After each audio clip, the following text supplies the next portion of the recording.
Hello friends, welcome to সিহারন। CHO প্রিপারেশনের জন্য আমরা বিভিন্ন সাবজেক্ট থেকে বিভিন্ন কোশ্চেন দিচ্ছি।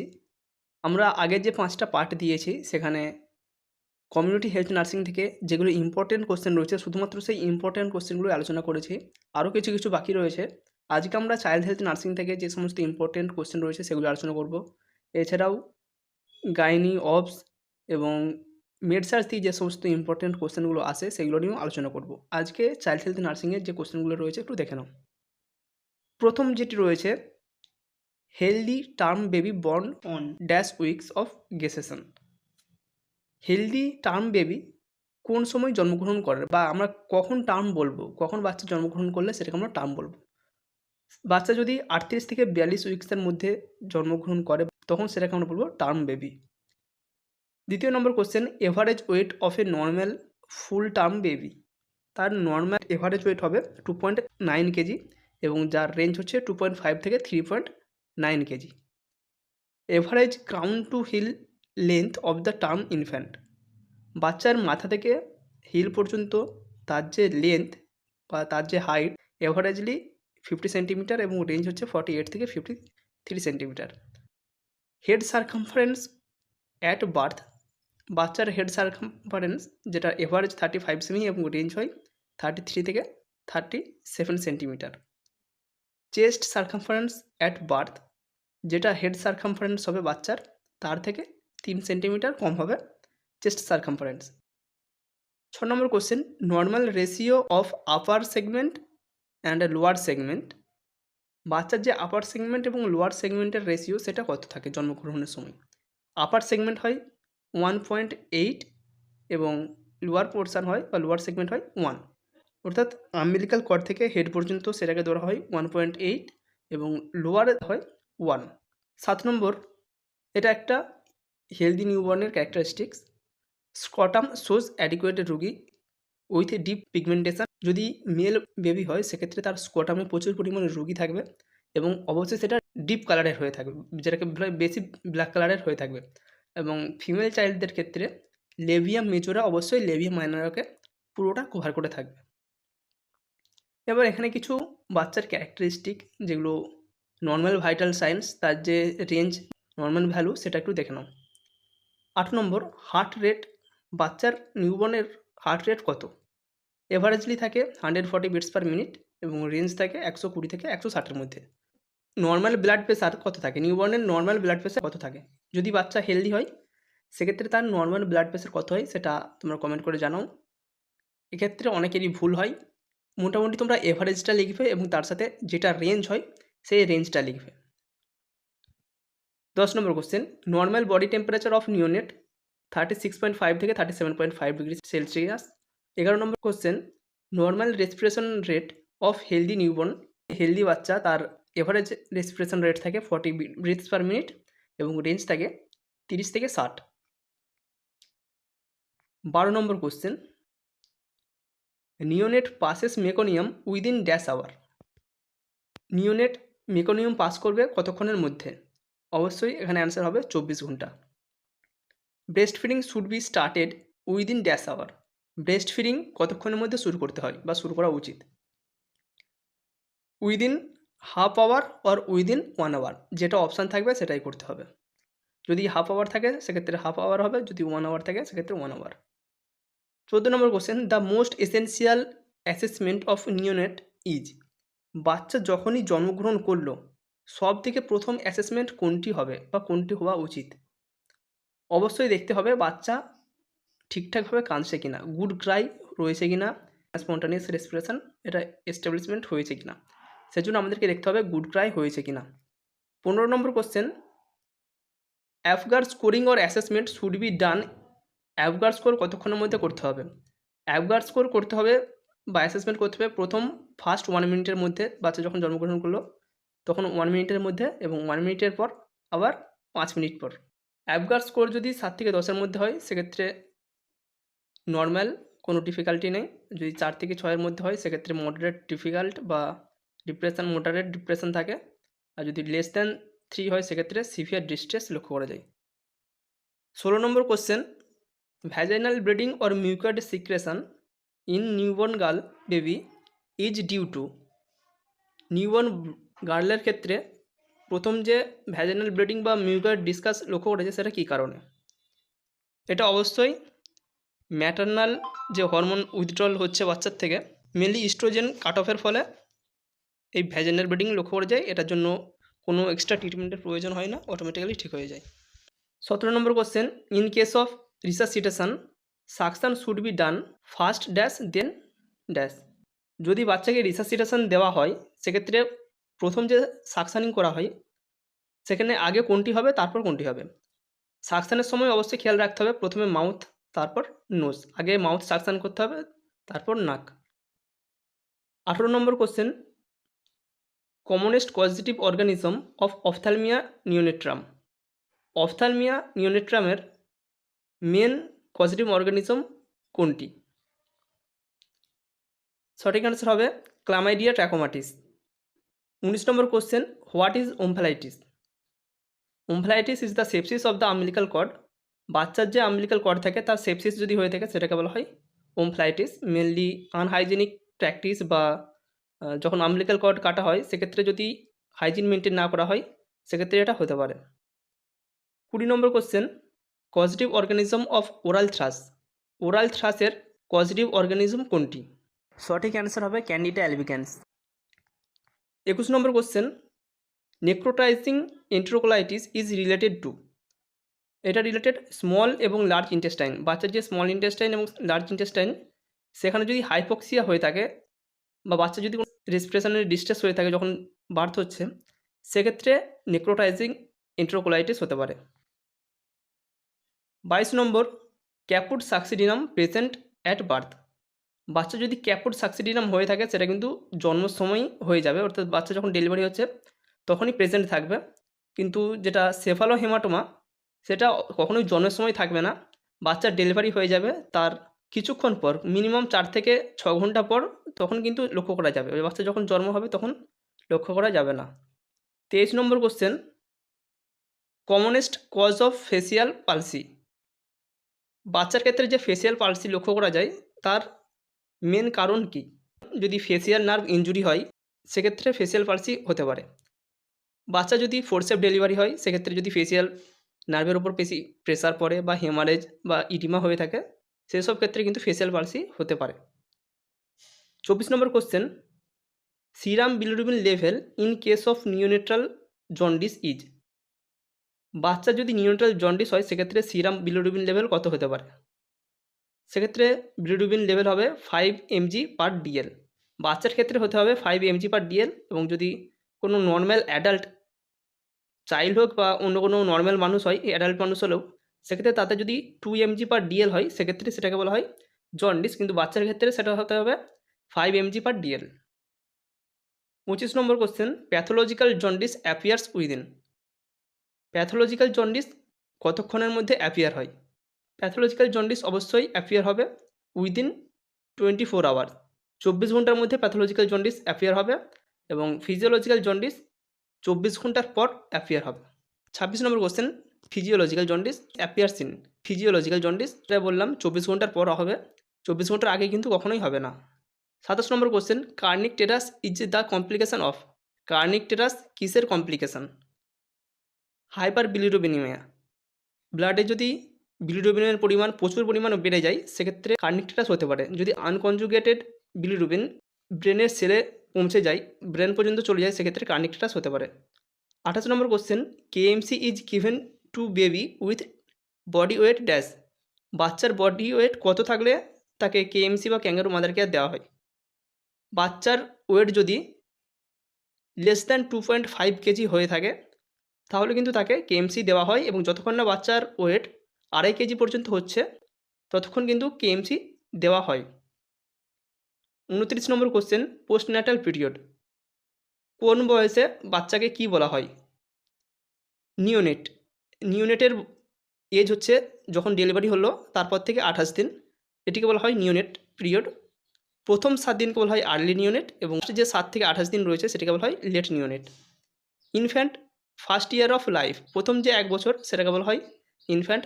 1 থেকে 3 বছর বয়সটাকে বলা হয় টডলার। 3 থেকে 6 বছর বয়সকে বলা হয় preschooler. 30 number question, sucking reflex disappears at. Sucking reflex disappear হয়ে যায় 6 মাসের পর থেকেই। 6 মাসের পর কিন্তু আর সাকিং রিফ্লেক্স থাকে না। মোরো রিফ্লেক্স ডিসঅ্যাপিয়ার অ্যাট। মোরো রিফ্লেক্স 3 থেকে 4 মাসের পর আস্তে আস্তে ডিসঅ্যাপিয়ার হয়ে যায়, এরপর থাকে না। ডলস আই রিফ্লেক্স এটাও 3 থেকে 4 মাসের পর আর কিন্তু থাকে না, আস্তে আস্তে এগুলো ডিসঅ্যাপিয়ার হয়ে যায়। এখানে যে সমস্ত ইম্পর্টেন্ট কোশ্চেনগুলো রয়েছে সেগুলো একটু নোট ডাউন করতে পারো। 34 number question, physical maturation and increase size of the body is called. Physical maturation এবং শরীরের আকার যদি বাড়তে থাকে, সেল ডিভিশন বা সেল গ্রোথ হয়, সেটাকে আমরা কী বলবো? সেই কন্ডিশনটাকে বলা হয় growth. 35 number question, changes in behaviour and ability to function at higher level is called. Changes in behaviour and ability to function at higher level is called maturation. 36 number যেটি রয়েছে, এখান থেকে কোশ্চেন অনেকগুলি আসতে পারে, ঘুরিয়ে ফিরে আসতে পারে, তাই আমরা জাস্ট বেসিক নলেজটা দিয়ে দিচ্ছি। এখান থেকে যেমনই কোশ্চেন আসুক না কেন আশা করি অ্যান্সার করতে পারবে। চাইল্ড ওয়েট অ্যাট বার্থ থাকে 2.5 থেকে 3.8 কেজি, এটা রেঞ্জ। এবার যদি তোমরা অ্যাকচুয়াল বা এভারেজ বলতে চাও, সেক্ষেত্রে 2.8 বা 2.9 কেজি বলা হয়। ফার্স্ট উইকে 10% ওয়েট লস হয়, অর্থাৎ বার্থ ওয়েট যেটা ছিল তার থেকে 10% লস হয়ে যায় প্রথম 7 দিনে। নেক্সট যে 3 দিন, অর্থাৎ ফার্স্ট যে 10 দিন বাচ্চা যখন বয়স হচ্ছে, 10 দিনের মধ্যে বাচ্চা যেটা ওয়েট লস করেছিল সেটা রিগেন করে ফেলে, অর্থাৎ 3 দিনের মধ্যেই ওয়েটটা রিগেন করে ফেলে। তারপর থেকে ফার্স্ট 3 মান্থ, অর্থাৎ 10 দিনের পর থেকে 3 মাস পর্যন্ত বাচ্চার ওয়েট গেন হয় 25 থেকে 30 গ্রাম পার ডে। আবার 3 মাসের পর থেকে, অর্থাৎ 4 মাস থেকে 12 মাস পর্যন্ত বাচ্চার ওয়েট গেন হয় 400 গ্রাম পার মান্থ। এখানে সেটাই বলা রয়েছে, একটু দেখে নিতে পারো। ওয়েট ডবল কখন হয়? At 5 month of age. বাচ্চার বয়স যখন 5 মাস হয় তখন তার ওয়েট ডবল হয়ে যায়, বার্থ ওয়েট যেটা ছিল তার থেকে ডবল হয়ে যায়। Weight tripled at 1 year of age. বাচ্চার জন্মের যে ওজন সেটা 3 গুণ হয় 1 বছর বয়সে, 4 গুণ হয় 2 বছর বয়সে এবং 5 গুণ হয় 3 বছর বয়সে। এখান থেকে যেমনই কোশ্চেন আসুক আশা করি অ্যাটেন্ড করতে পারবে। 37 নম্বর, চাইল্ড লেন্থ, বাচ্চার লেন্থ বা দৈর্ঘ্য। অ্যাট বার্থ থাকে এভারেজলি 50 সেন্টিমিটার, 3 মাসে সেটা হয়ে যায় 60 সেন্টিমিটার, 9th মাসে হয়ে যায় 70 সেন্টিমিটার। তোমরা যে 3, 9 এগুলো তো না দেখলেও মোটামুটি যেগুলো 50, 75 বা যেগুলো ডবল হচ্ছে এই যে জিনিসগুলোকে লক্ষ্য রাখবে। অ্যাট বার্থ 50, 1 ইয়ারে 75 সেন্টিমিটার এবং লেন্থ ডবল হচ্ছে 4 থেকে 4.5 বছর বয়সে। মাসে যেগুলো রয়েছে সেগুলো একটু দেখে রাখতে পারো, তবে না দেখলেও অতটা প্রয়োজন নেই। 38 নম্বর, এটা কিন্তু প্রয়োজন রয়েছে, বিএমআই কি? হচ্ছে বডি মাস ইন্ডেক্স। এবার বিএমআই ক্যালকুলেশনের যে রুলসটা সেটা দেখে রাখো, weight in kg divided by height in metre square. এখানে তোমাকে এককগুলো ধরা হতে পারে, হয়তো বিএমআইয়ের একক কী বা কীভাবে ক্যালকুলেট করা হয় সেটা ধরা হতে পারে। সেক্ষেত্রে তুমি যদি রুলসটা জানো, সূত্রটা জানো, সেক্ষেত্রে তুমি আশা করি অ্যাটেন্ড করতে পারবে। বিএমআই যদি 30-এর বেশি হয় সেটাকে বলা হয় ওবেসিটি। বিএমআই যদি 15-র কম হয় সেটাকে বলা হয় ম্যালনিউট্রিশন। 18.5 থেকে 24.9 পর্যন্ত যে বিএমআই সেটাকে বলা হয় হেলদি নিওনেট বা হেলদি নিওনেট না, সবার ক্ষেত্রে হয়, সেটা বলা হয় হেলদি। যদি 18.5-এর কম হয়, 15 পর্যন্ত হয়, সেটাকে বলা হয় আন্ডারওয়েট। এবং বিএমআই যদি 25 থেকে 29.9 পর্যন্ত হয় সেটাকে বলা হয় ওভারওয়েট। 29 নম্বর question, body proportion equals at the age. Body কতদিনে ইকুয়ালস হয়, বা আমাদের যে লোয়ার পোর্শনের সঙ্গে আপার পোর্শনের যে লেন্থ সেটা কতদিনে ইকুয়াল হয়?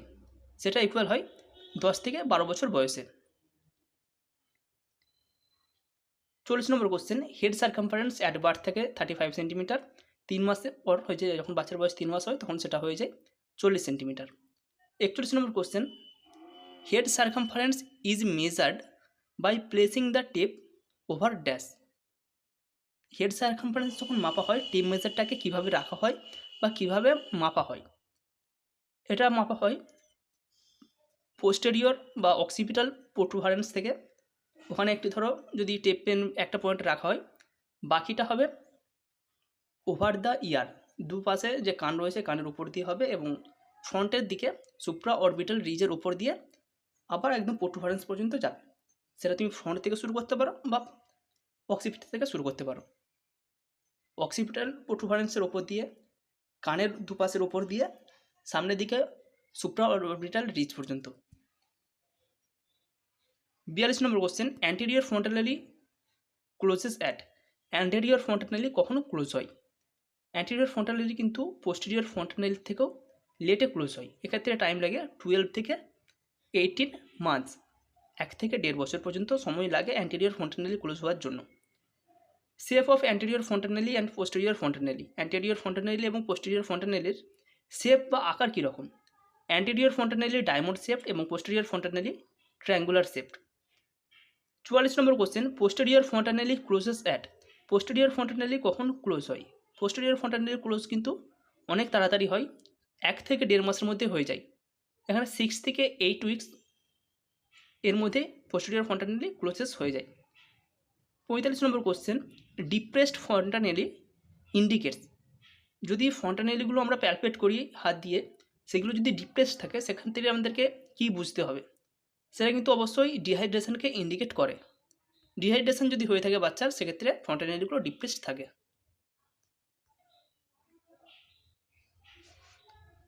46 নম্বর কোশ্চেন, নর্মাল চেস্ট সার্কামফারেন্স কত? নর্মাল চেস্ট সার্কামফারেন্স আমরা বলেছিলাম হেডের থেকে, হেড সার্কামফারেন্স যা হবে তার থেকে 3 সেন্টিমিটার কম। এভারেজলি যদি হেড সার্কামফারেন্স 35 হয়, সেক্ষেত্রে চেস্ট সার্কামফারেন্স হবে 32 থেকে 33। 47 number question, chest and head circumference became equal at the age of. Head circumference এবং চেস্ট সার্কামফারেন্স কখন সমান হয়ে যায়? অ্যান্সার হবে 6 to 12 মান্থ, 6 থেকে 12 মাসের মধ্যেই হেড সার্কামফারেন্স এবং বাচ্চার চেস্ট সার্কামফারেন্স সমান হয়ে যায়। 48 number question, average mid upper arm circumference at birth. Average mid upper আর্মের যে সার্কামফারেন্স সেটা কত? সেটা হবে 11 থেকে 12 centimetre. 49 number question, first tooth that appears in lower mandible is called, বা তার নামটা কি? লোয়ার ম্যান্ডিবেলে প্রথম যে টুথ অ্যাপিয়ার্স হয় সেটা হবে অবশ্যই সেন্ট্রাল ইনসিশন। একসাথে দুটো মোটামুটি দাঁত অ্যাপিয়ার্স করে, লোয়ার সেন্ট্রাল ইনসিসার সেটাকে বলা হয়।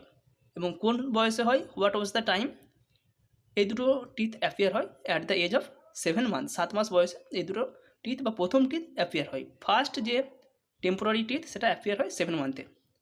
50 number question, number of milk teeth. Milk টিথের নাম্বার কত? 20। 51 number question, number of deciduous teeth. Deciduous টিথের তাহলে সংখ্যা কত? এক্ষেত্রেও এটা হবে 20। মিল্ক টিথ, ডেসিডুয়াস টিথ বা টেম্পোরারি টিথ তিনটাই কিন্তু একই জিনিস। 52 number question, all the temporary teeth appears within. সবকটি টেম্পোরারি টিথ কতদিনের মধ্যে অ্যাপিয়ার্স হয়? অবশ্যই অ্যাপিয়ার্স হবে 2.5 থেকে 3 বছরের মধ্যে। 2.5 থেকে 3 বছরের মধ্যে 20টি যে টেম্পোরারি টিথ সবগুলি অ্যাপিয়ার্স হয়ে যায়। 53 number question, first permanent tooth erupts at the age. প্রথম যে পার্মানেন্ট টুথ সেটা কখন ইরাপ্ট করে বা কখন হয়? সেটা আস্তে আস্তে 6 ইয়ার্স বা 6 বছর বয়সের পর থেকে আস্তে আস্তে সেগুলো কিন্তু ডেভেলপ করে বা ইরাপ্টস হতে শুরু করে। 54 number question, all the permanent teeth erupts within. যে সমস্ত পার্মানেন্ট টিথগুলো রয়েছে সেগুলি কতদিনের মধ্যে ইরাপ্ট করে? যে 32টি পার্মানেন্ট টিথ রয়েছে সেগুলি কতদিনের মধ্যে উঠে চলে আসে বা ইরাপ্ট করে? উঠে চলে আসে নয়, ইরাপ্ট করে। সেগুলি অবশ্যই 12 বছরের মধ্যে ইরাপ্ট করে। প্রতিটা বা যে 32টা পার্মানেন্ট টিথ রয়েছে সেগুলি 12 বছরের মধ্যে ইরাপ্ট করে যায়। কোনো কোনো ক্ষেত্রে যে থার্ড মোলার টিথ রয়েছে সেটা 18 বছর বয়স পর্যন্ত টাইম লাগে।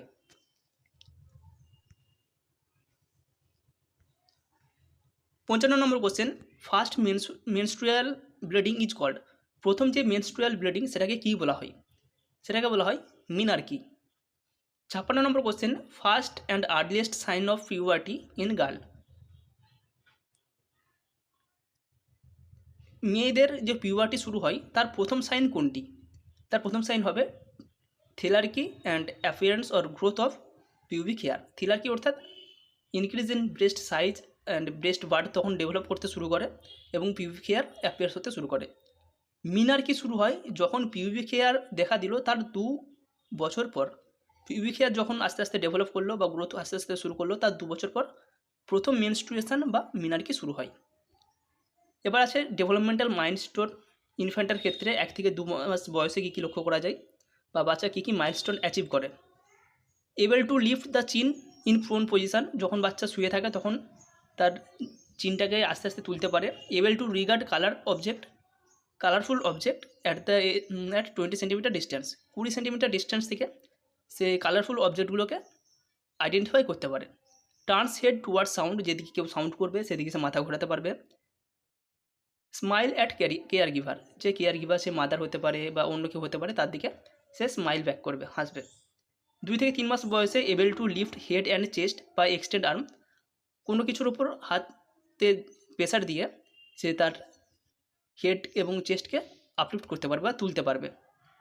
দ্বিতীয়, follow moving object with steady eyes, যখন কোনো কিছু অবজেক্ট ঘুরবে সে তার দিকে একদৃষ্টে তাকিয়ে থাকবে এবং তার চোখেও যেমন অবজেক্টটা ঘুরবে তার সাথে সাথে তার চোখটাও একইভাবে ঘুরবে। ক্রিয়েটস কুইং সাউন্ড, সে আস্তে আস্তে যে কুইং সাউন্ড আস্তে আস্তে তাদের সাউন্ড নিজে আস্তে আস্তে সাউন্ড তৈরি করতে পারে। 4 থেকে 5 মাস বয়সে join hands together in play, খেলার সময় দুটো হাতকে একসাথে জড়ো করতে পারে। হোল্ড হেড স্টিডিলি, হেডকে স্টিডিভাবে রাখতে পারে বা একসাথে ভালোভাবে তুলে রাখতে পারে। 5 থেকে 6 মাস বয়সে ক্যান সিট উইথ সাপোর্ট, কোনো কিছুতে হাত দিয়ে, চেয়ার, টেবিল, এ সমস্ত জিনিসগুলোকে হাত দিয়ে সে বসে থাকতে পারে। Hold cube and transfer from one hand to another, এটা ভালোভাবে দেখে রাখবে যে একটা হাত থেকে অন্য হাতে কখন সে জিনিসকে ট্রান্সফার করতে পারে। At the age of 5 to 6 month. 7 থেকে 8 মাস বয়সে ক্যান সিট উইথাউট সাপোর্ট, কোনো সাপোর্ট ছাড়াই 7 থেকে 8 মাস বয়সে সে একাই বসতে পারবে। রোল ইন বেডেতে ঘুরতে পারবে, যেমন ব্যাক টু সাইড বা ব্যাক টু অ্যাবডোমেন। 8 থেকে 9 মাস বয়সে ক্রল অন অ্যাবডোমেনের উপর প্রেসার দিয়ে সে ক্রল করতে পারবে, হামাগুড়ি দিতে পারবে। স্পিক দাদা, মামা, এরকম যে ডবল ওয়ার্ডগুলো সেগুলো দাদা, মামা এরকম কিছু বলতে শেখে। 9 থেকে 10 মাস বয়সে ক্রিপ অন হ্যান্ড অ্যান্ড নি, হাত এবং হাঁটুর উপর ভর দিয়ে সে ক্রিপিং করতে পারবে। স্ট্যান্ড উইথ সাপোর্ট, কোনো কিছুকে ধরে দাঁড়াতে পারবে। 10 থেকে 12 মাস বয়সে stand without support, walk holding furniture, এবং কোনো কিছু ধরে হাঁটতে পারবে। ডেভেলপমেন্টাল মাইলস্টোন থেকে এ সমস্ত কোশ্চেনগুলো যথেষ্ট ইম্পর্টেন্ট রয়েছে এবং গ্রোথ অ্যান্ড ডেভেলপমেন্ট থেকেও যেগুলো আলোচনা করলাম এগুলো ইম্পর্টেন্ট রয়েছে, সেক্ষেত্রে তোমরা নোট করে রাখো। এবং নেক্সট কোনো পার্টে আমরা কমিউনিটি বা অপস নিয়ে আলোচনা করব। Thank you.